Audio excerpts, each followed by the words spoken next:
In a moment, we will begin the listening comprehension section of the test. Read the directions for Section 1 in your test book as you listen to the directions on this recording. Section 1. Listening Comprehension. In this section of the test, you will have an opportunity to demonstrate your ability to understand conversations and talks in English. There are 3 parts to this section, with special directions for each part. Answer all the questions on the basis of what is stated or implied by the speakers in this test. Part A. Directions. In Part A, you will hear short conversations between 2 people. After each conversation, you will hear a question about the conversation. The conversations and questions will not be repeated. After you hear a question, read the 4 possible answers in your test book and choose the best answer. Then, on your answer sheet, find the number of the question and fill in the space that corresponds to the letter of the answer you have chosen. Here is an example.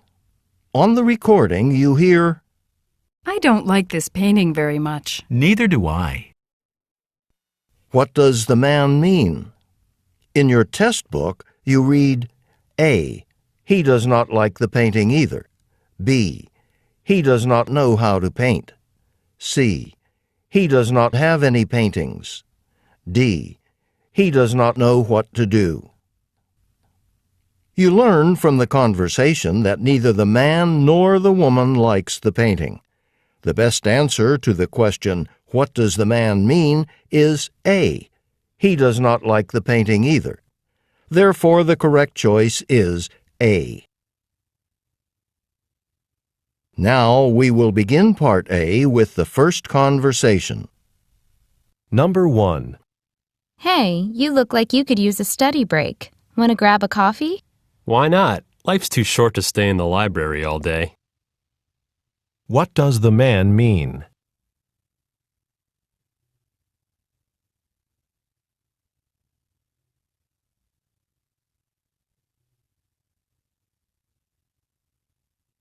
Number 2. You don't know if Mary's going to the concert tonight, do you? I could really use a ride. No, but I can get her number for you. What does the woman imply?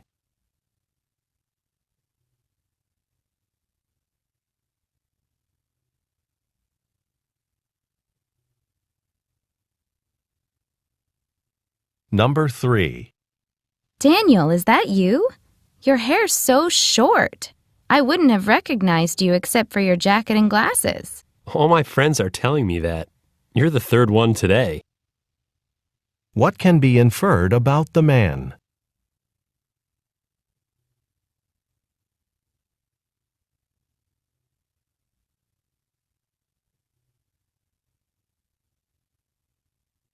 Number 4.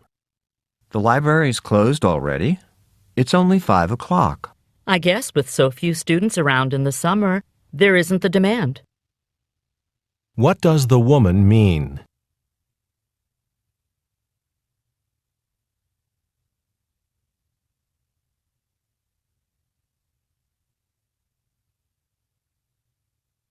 Number 5. Do you think that Professor Monroe would let me interview her? I'm writing an article for the newspaper on campus research projects. Why not? I mean, she loves discussing her research. What does the man mean?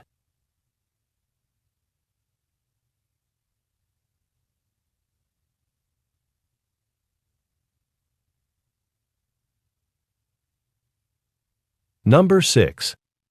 Oh, I'm sorry. I just realized that I forgot to bring the headphones you lent me. I left them back at my dorm. That's all right. I won't need them until tonight, as long as I've got them by then. What does the woman imply about the headphones?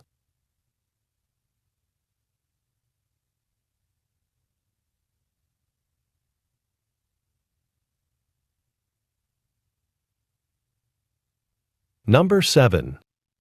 You're joining us for dinner tonight, aren't you? Oh, I'm really sorry, but I had the wrong date for my geometry test. I just found out it's tomorrow and I need all the time I can get to prepare. What does the woman imply?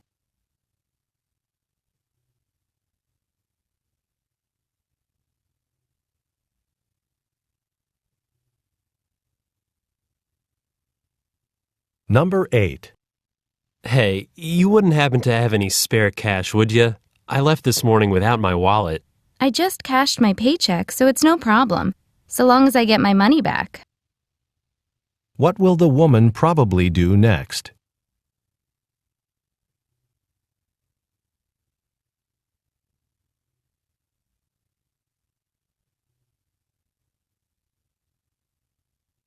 Number 9. No way I'm going to be ready to give my speech tomorrow. You'd better be ready. It's a big part of the grade for the course. What does the man imply?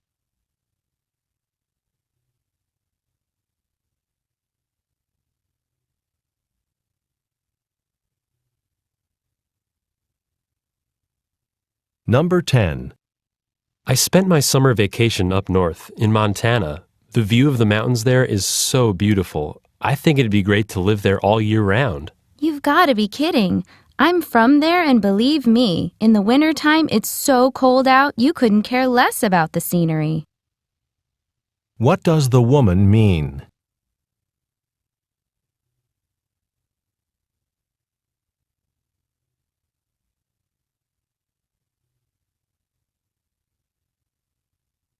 Number 11. There's so much stress at this time of the year. How do you manage to stay so calm? Well, the truth is, I only look like I've got it all under control. What does the woman mean?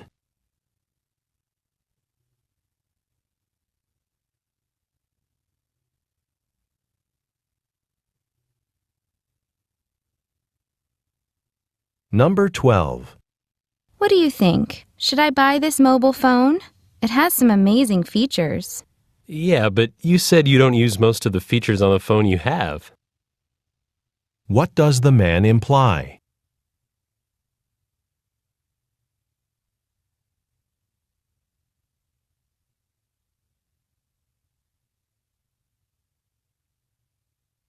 Number 13.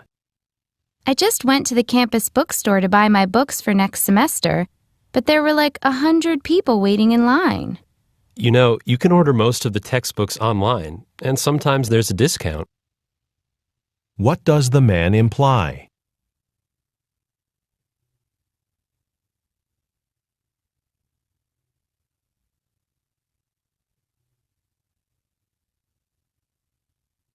Number 14.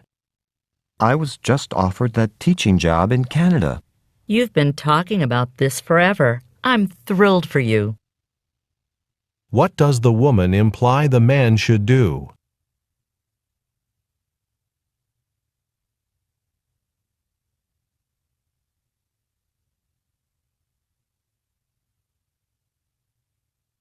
Number 15. I just ran into your brother a few minutes ago, and he was looking a little down. Is he okay? Oh, he'll be fine. It's something about a good friend of his. The two of them just had a falling out, that's all. What does the woman say about her brother?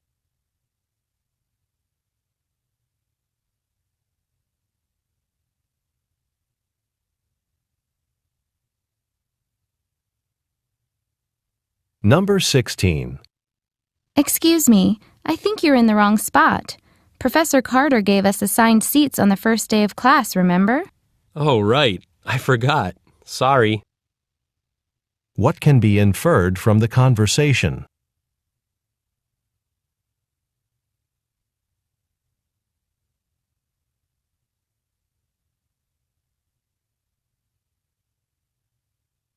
Number 17.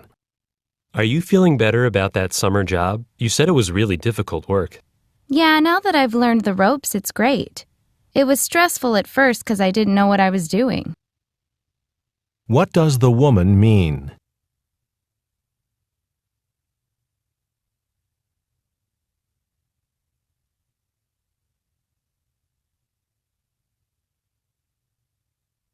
Number 18. Peter had us all laughing at lunch today. I didn't know he was so funny. I guess you haven't been around him very much. What does the man imply?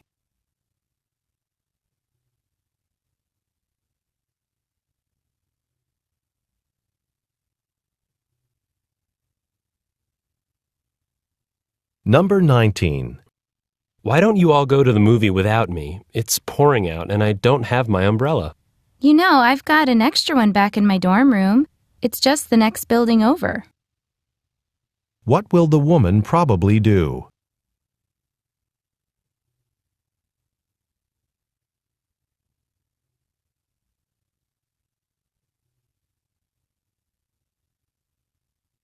Number 20. Do you think they could use any more help at the bookstore? I could really use a little extra cash. No, afraid not. But you know what? I saw a new Help Wanted sign at the cafeteria this morning. What does the woman imply?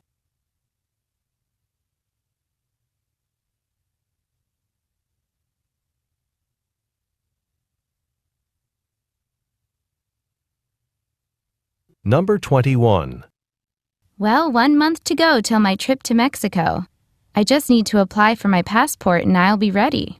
It took me almost a month to get mine last year, so I'd get moving on it if I were you. What does the man mean?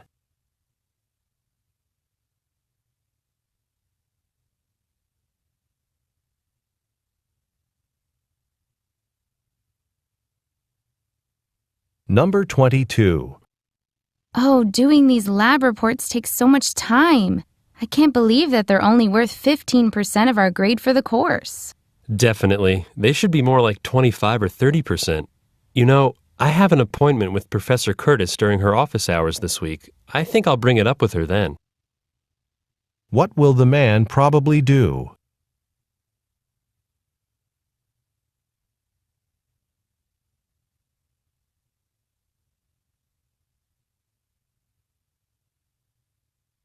Number 23. Did you know that the bakery went out of business? I wonder if it has anything to do with that new coffee shop across the street. I think so. The last time I was at the bakery, the owner told me that sales had really dropped since the coffee shop opened. What does the woman imply about the bakery?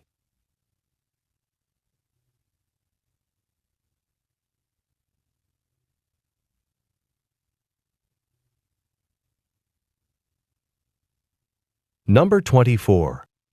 You know, I grew up in a small town where everybody knows everybody. Me too, and I couldn't wait to move to the city.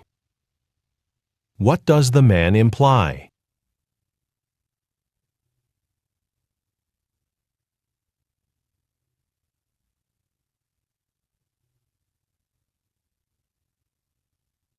Number 25. I'm really sorry, but I won't be able to make it to your play. Do you know of anyone who could use my ticket? Are you giving it away, or... What does the woman want to know?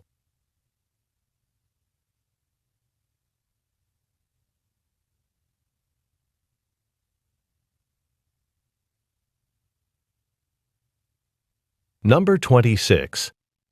I was keeping my fingers crossed I'd be spared till after final exams, but I woke up with a sore throat this morning. Sorry to hear. I've been lucky so far. I'm usually the first to catch whatever's going around. What does the woman mean?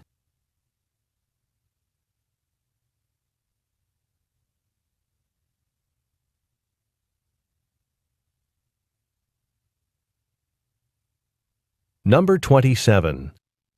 I'm thinking about taking a sightseeing tour on that ferry boat that goes around the harbor. It can be a bit windy out on the water, but you'll get a really great view of the skyline. You can't get that on a bus. What does the man mean?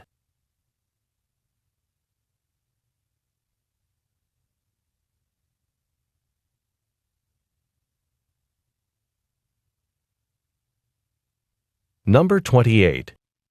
Wow. All that effort inviting people to audition for our show and only 5 people turn up, including you and me. How are we supposed to know we were going to get our first snowstorm of the season today? What does the man mean?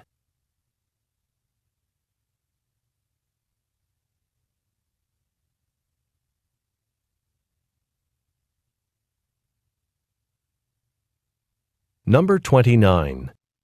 If you're planning to take the train when you leave next Friday, remember that I drive right past the station on my way home from campus. Say, I think I'll take you up on that. What will the man probably do next Friday?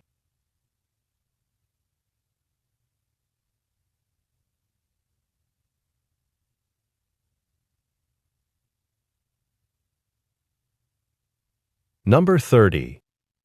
I'm still having a problem with this lamp. Every other day the light bulb burns out. Maybe I should take it back. Definitely, if you still have the receipt. What does the woman imply the man should do?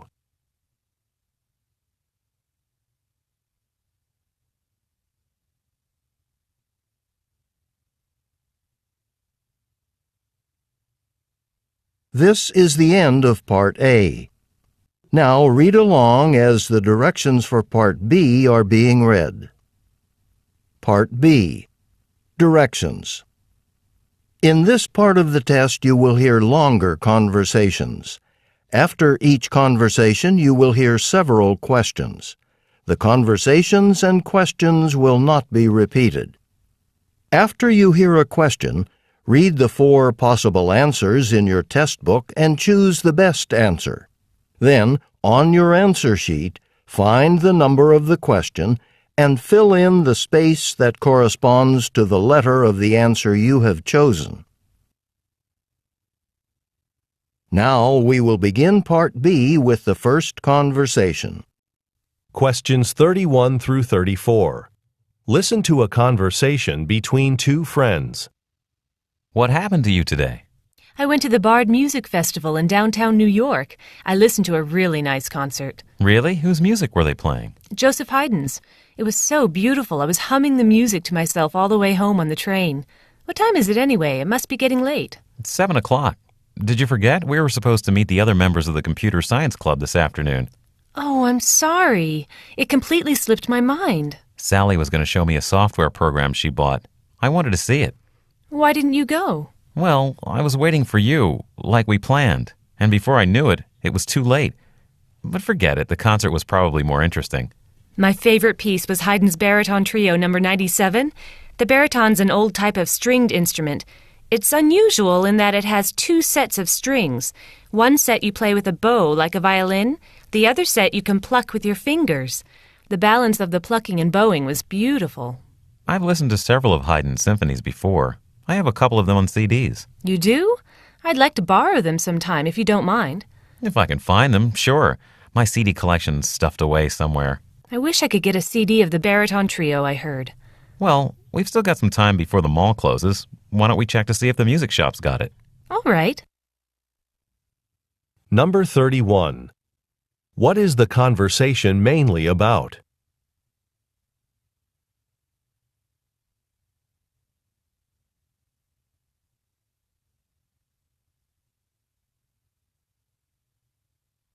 Number 32. Why did the woman apologize to the man?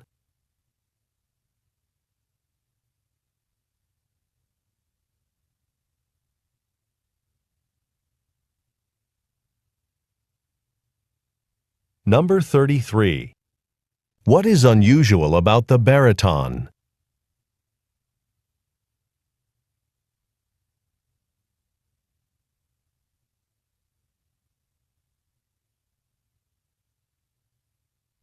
Number 34.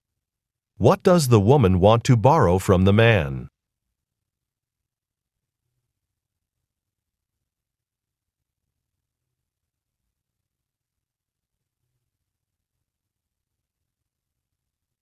Questions 35 through 37. Listen to part of a conversation between a student and her professor.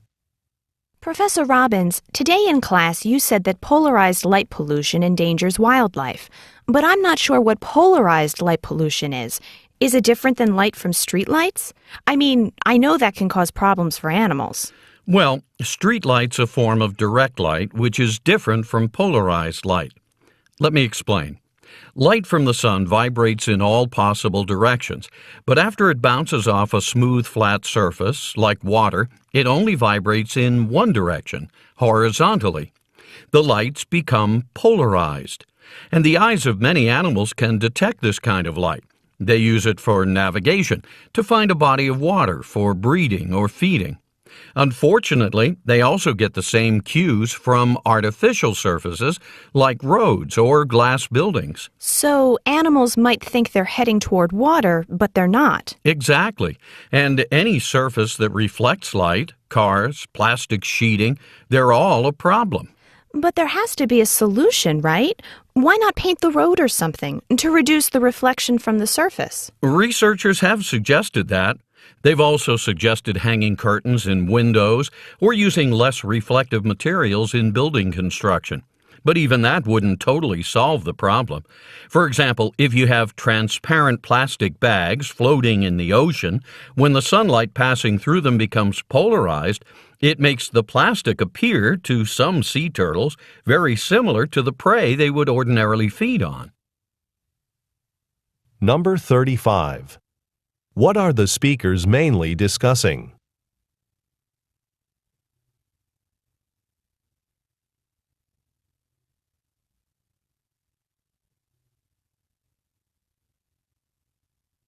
Number 36. What does the professor imply about polarized light that occurs in nature?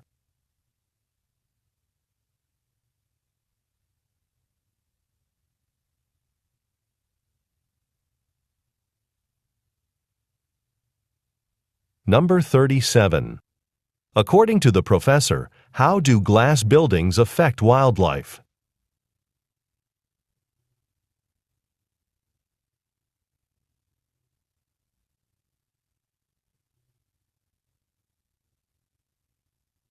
This is the end of Part B. Now read along as the directions for Part C are being read. Part C. Directions. In this part of the test you will hear several short talks. After each talk you will hear some questions. The talks and the questions will not be repeated.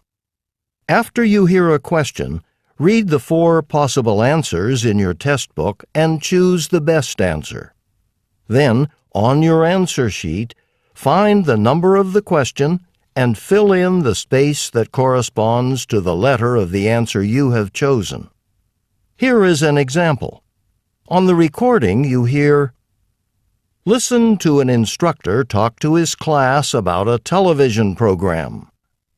I'd like to tell you about an interesting TV program that'll be shown this coming Thursday. It'll be on from 9 to 10 p.m. on Channel 4. It's part of a series called Mysteries of Human Biology. The subject of the program is the human brain, how it functions and how it can malfunction. Topics that will be covered are dreams, memory, and depression. These topics are illustrated with outstanding computer animation that makes the explanations easy to follow. Make an effort to see this show. Since we've been studying the nervous system in class, I know you'll find it very helpful. Now, listen to a sample question. What is the main purpose of the program? In your test book, you read A. To demonstrate the latest use of computer graphics. B. To discuss the possibility of an economic depression. C. To explain the workings of the brain. D. To dramatize a famous mystery story. The best answer to the question, "What is the main purpose of the program?" is C. To explain the workings of the brain. Therefore, the correct choice is C. Now listen to another sample question. Why does the speaker recommend watching the program? In your test book, you read A. It is required of all science majors. B. It will never be shown again. C. It can help viewers improve their memory skills. D. It will help with coursework.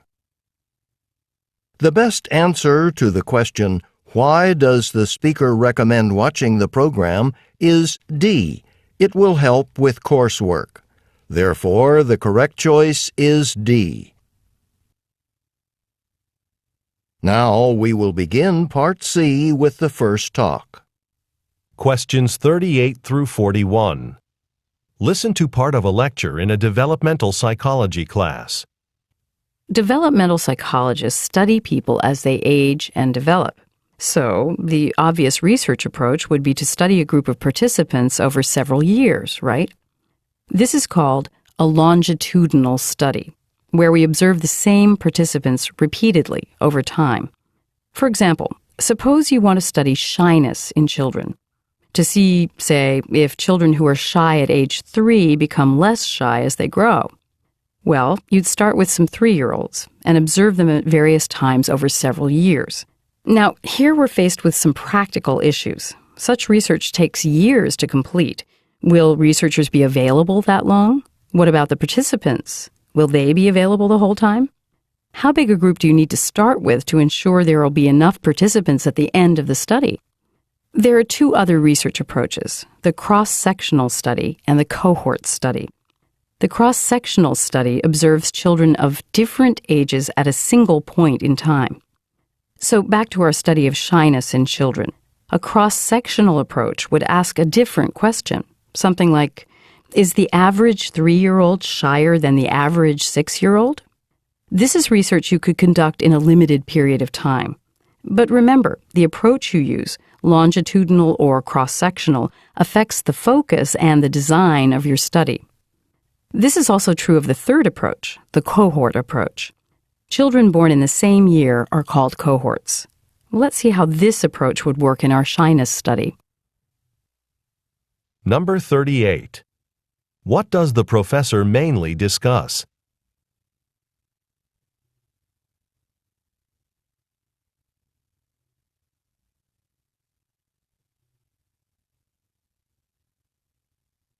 Number 39. What question is investigated by the research studies that the professor describes?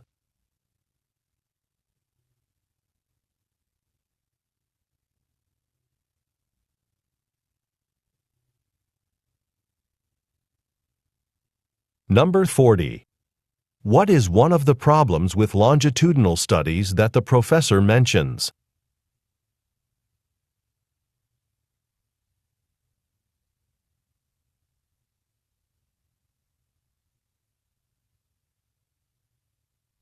Number 41. How would a cross-sectional study observe children?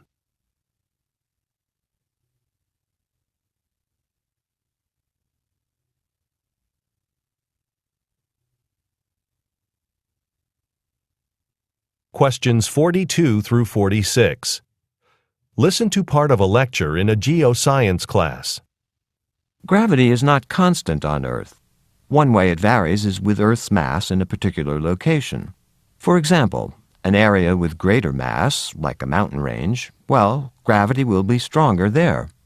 These anomalies, these differences in gravity from place to place, are measured by highly accurate instruments on a pair of satellites. These instruments generate what are called gravity anomaly maps. Gravity anomaly maps show, as I said, that gravity is strongest over mountain ranges, and it's weaker over places like depressions in the Earth's surface or over water-filled areas like oceans or aquifers. Aquifers are underground formations that hold water and are often the main source of water for people across large geographical areas.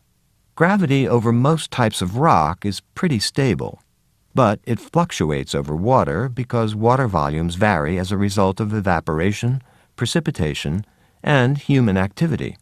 For instance, gravity anomaly maps show that aquifers supplying California's agricultural region are shrinking. Underground water is being used for irrigation and human consumption faster than it can be replenished by rainwater or melting snow. By precisely measuring tiny gravitational changes over an aquifer on a monthly basis, the satellites tell us when an aquifer is at risk of going dry. Then, water conservation efforts can be put in place to reduce the amount of water being taken out of the aquifer. Similarly, gravity anomaly maps can reveal information about Earth's changing climate. For example, changes in sea level can be seen in minute gravitational fluctuations. Number 42. What does the professor mainly discuss?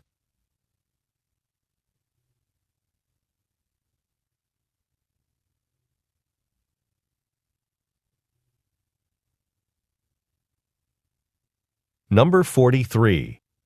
What does the professor emphasize about the instruments on the satellites he mentions?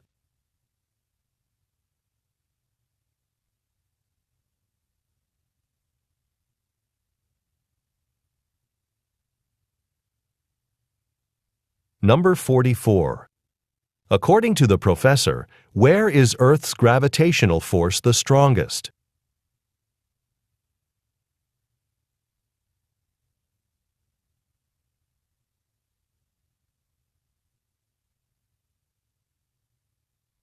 Number 45. What do gravity anomaly maps indicate about California's agricultural region?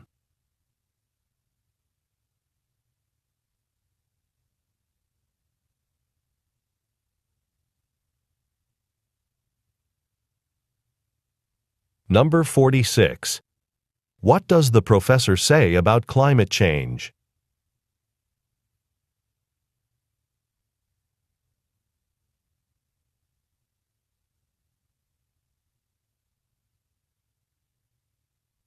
Questions 47 through 50.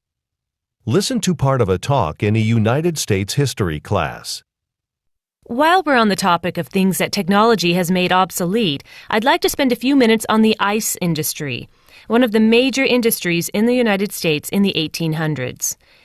Now, before refrigerators came into common use, people in rural areas often had a well or a spring house to keep perishable foods fresh. We're all too young to have used one, but a spring house was a small building that people would build over a spring. Farm families back then would rely on cold water from the spring to help keep dairy products or meat cool. But people in cities would have ice boxes instead, and they'd buy blocks of ice to put in these ice boxes, and then they'd pack all their milk or meat inside to keep it fresh.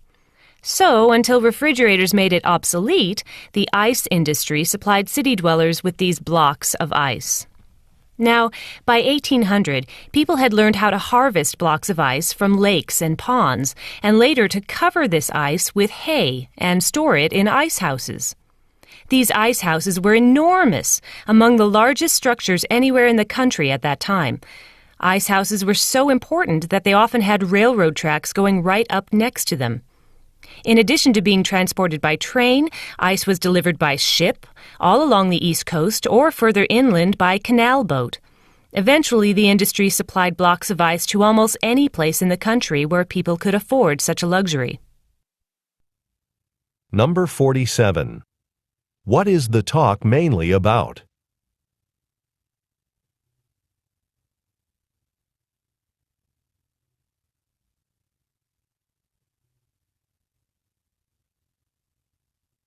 Number 48. What does the speaker imply about spring houses?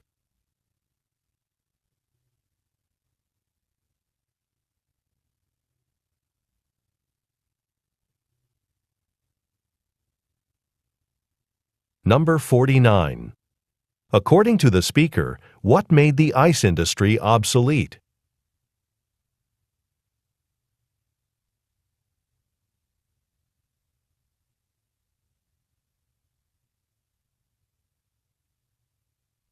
Number 50.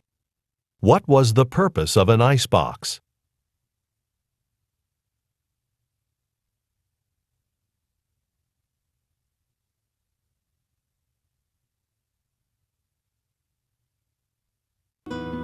This is the end of Section 1, Listening Comprehension. Stop work on Section 1. End of recording.